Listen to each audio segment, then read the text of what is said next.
Bismillahirrahmanirrahim. Assalamualaikum warahmatullahi wabarakatuh. Perkenalkan, nama saya Ning Siti Khotimah Jahroh. Saya dari kelas NR4 Program Studi Pendidikan Guru PAUD. Di sini saya akan mencoba menjelaskan mengenai hubungan pola asuh dan perkembangan anak. Video ini dibuat dalam rangka menyelesaikan proyek UAS mata kuliah evaluasi perkembangan anak usia dini yang diampu oleh Ibu Dr. Hajah Rizawati. Selamat menyaksikan. Keluarga merupakan wadah pendidikan yang sangat besar pengaruhnya dalam perkembangan sosial anak. Oleh karena itu, pendidikan anak tidak dapat dipisahkan dari keluarganya, karena keluarga merupakan tempat pertama kali anak menyatakan diri sebagai makhluk sosial dalam berinteraksi dengan kelompoknya. Menurut Mustaqim pada tahun 2013, anak adalah peniru yang baik. Mereka akan mereplikasikan apapun yang mereka lihat, dengar, rasakan, dan alami. Menurut Yuniar Ningtyas pada tahun 2012, jika orang tua dan guru memperlakukan mereka dengan keras, maka anak akan tercetak kepribadiannya keras dan kemungkinan besar mereka akan mempraktikannya dalam situasi bullying. Kemudian selanjutnya pengertian pola asuh. Interpersonal relationship atau pola asuh merupakan salah satu faktor yang mempengaruhi pertumbuhan dan perkembangan anak. Pola asuh merupakan interaksi antara orang tua dengan yang mendidik, membimbing, dan mendisiplinkan anak menuju kedewasaan berdasarkan norma-norma yang ada di masyarakat. Menurut Edward pada tahun 2006. Hal ini berarti interaksi antara orang tua atau dengan lingkungan sekitarnya mampu menstimulasi perkembangan anak. Interaksi yang positif antara orang tua dengan anak akan membangun sebuah persepsi, mampu membimbing serta mengendalikan perilaku-perilaku negatif yang muncul pada anak, serta mampu meningkatkan kemampuan dan keterampilan yang ada pada anak. Menurut Andrade pada tahun 2006. Selanjutnya, perkembangan anak. Usia 5 tahun pertama pada anak merupakan masa golden age pertumbuhan dan perkembangan anak. Pada masa ini, terjadi perkembangan kemampuan dasar anak usia dini yang meliputi perkembangan nilai agama dan moral, perkembangan fisik motorik, perkembangan bahasa, perkembangan sosial emosional, dan perkembangan seni. Menurut Sulistianingrum dan Yeni pada tahun 2011, usia 0-5 tahun merupakan masa keemasan sekaligus masa kritis dalam tahapan kehidupan manusia yang akan menentukan perkembangan anak selanjutnya. Hubungan yang baik antara anak dan orang tua akan membantu pembinaan kepribadian pada anak.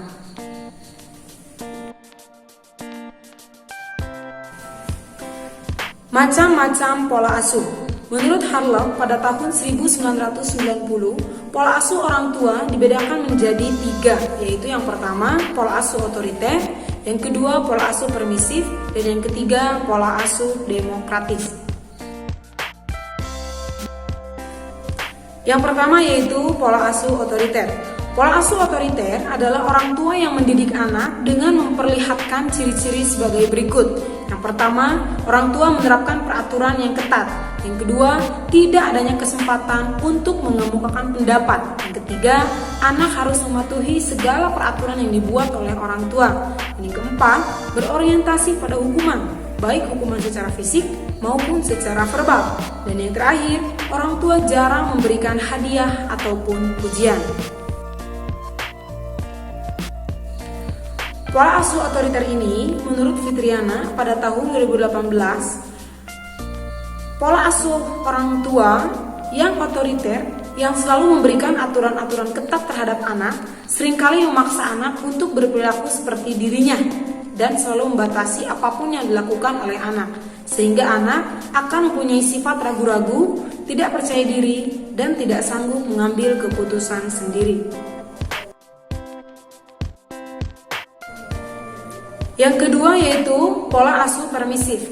Pola asuh permisif memperlihatkan ciri-ciri sebagai berikut. Yang pertama, orang tua cenderung memberikan kebebasan penuh pada anak tanpa ada batasan dan aturan dari orang tua. Yang kedua, tidak adanya hadiah ataupun pujian meski anak berperilaku sosial baik. Dan yang ketiga, tidak adanya hukuman meski anak melanggar peraturan. Dan yang terakhir, orang tua memberikan fasilitas sesuai dengan kemauan anak.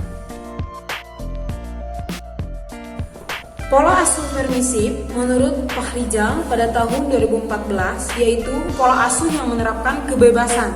Dalam pola asuh ini, anak berhak menentukan apa yang ia lakukan dan orang tua memberikan fasilitas sesuai dengan kemauan anak.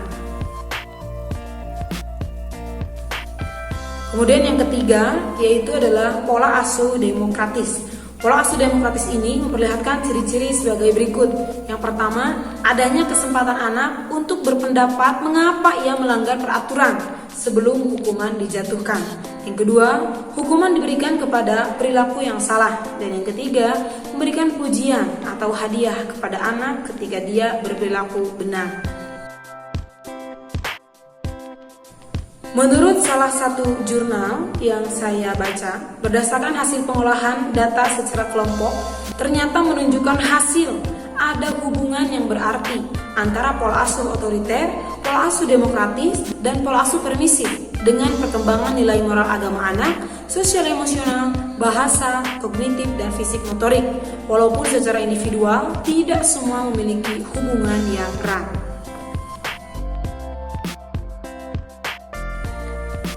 Menurut salah satu jurnal, hasil daripada penelitian, hubungan pola asuh dengan perkembangan anak apabila diperlihatkan hubungan antara kelompok variabel independen dengan kelompok variabel dependen menunjukkan adanya keterkaitan.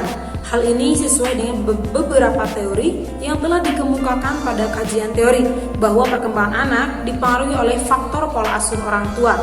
Dari hasil penelitian ini didapatkan bahwa pola asuh yang paling tinggi memberikan pengaruh kepada perkembangan anak adalah pola asuh demokratis.